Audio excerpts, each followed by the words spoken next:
Ekitongole kya KCCA kironze speaker asookedde ddala mu tteeka eppya erifuula ekitongole kino authority okuva mu KCCA. Enjiiko zino zizenga zikubirizibwa Lord Mayor. Okulonda kubiriziddwa omulamuzi wa kkooti ya Buganda Road Ayo Miriam Okero. Abeesimbyewo okuba speaker kubaddeko Hajji Abubakar Kawalya, Doreen Nyanjula ne Muhammad Segirinya. Ekifo ky'obumyuka kubaddeko Burhan Byaruhanga, Doreen Sabuka ne Harris Amongi. Okulonda kugenza okuggwa nga Kawalya awangudde obwa speaker n'obululu 17 ng'addiriddwa Nyanjula n'obululu 13 ate Segirinya afunye akalulu kamu kokka. Kawalya Abubakar, I declare Kawalya Abubakar the elected candidate for the position of speaker. Burhan Byaruhanga awangudde eky'obumyuka ku bululu 18 ng'addiriddwa Sabuka n'obululu 13. Abamu ku bakansala bayungisa amaziga olw'obuwanguzi bwa Kawalya nga n'abalala bajjankiza. I, Kawalya Abubakar, solemnly affirm that I will be faithful and bear true allegiance to the Republic of Uganda, and that I will support and uphold the Constitution of the Republic of Uganda. Omulamuzi ayambaza Kawalya ebyambalo by'obwa speaker era ng'ono asuubiza okuweereza bannakampala.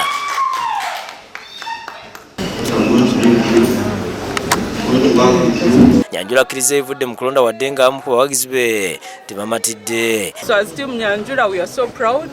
We know it has not been an easy journey, but we are happy we have moved this far.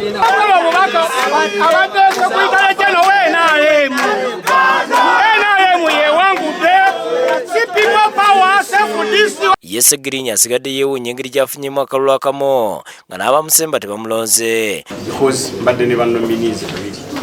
Kakati ate kijja kisanga akabo kalimu kamunze nti nze yeeronze nzekka. Olwekyo ekiba kyewuunyisa. Wabweru abawagizi ba Kawalya badde bakoola obyennyimba.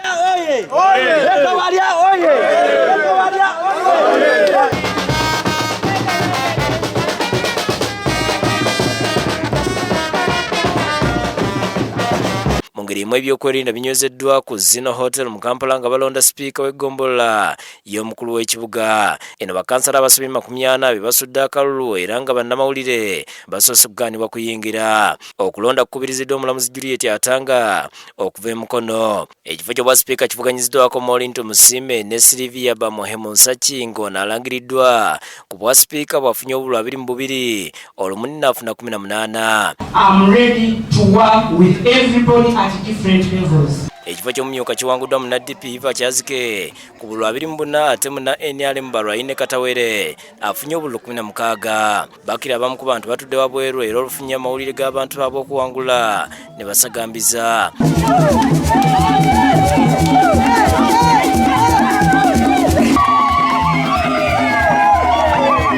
Oluvannyuma abawanguzi boogeddeko n'omusasi waffe. Tulina essanyu nti abakyala twenyigidde ku bwa sipiika, twenyigidde ku bwa deputy sipiika, era Mukama n'atuwanguza akalulu. Neebaza bannange abankwatiddeko.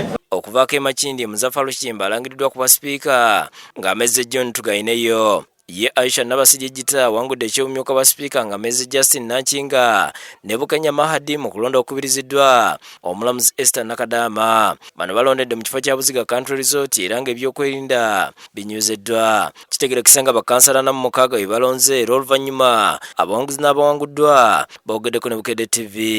Njagala okubeera sipiika ali impartial nga siina gwe neekubiddeko. Automatically there must be a winner and a loser. So I accept the defeat. Ndi musanyufu nti tusobola okwangula akalu ka sipiika olunaku lwaleero. Okuyozaayoza Muna Democratic Party Kiyimba Muzaffa Lusalongo olw'okuwangula akalulu naye nga nange kennyini nina okwenyumiriza mu nteekateeka eno.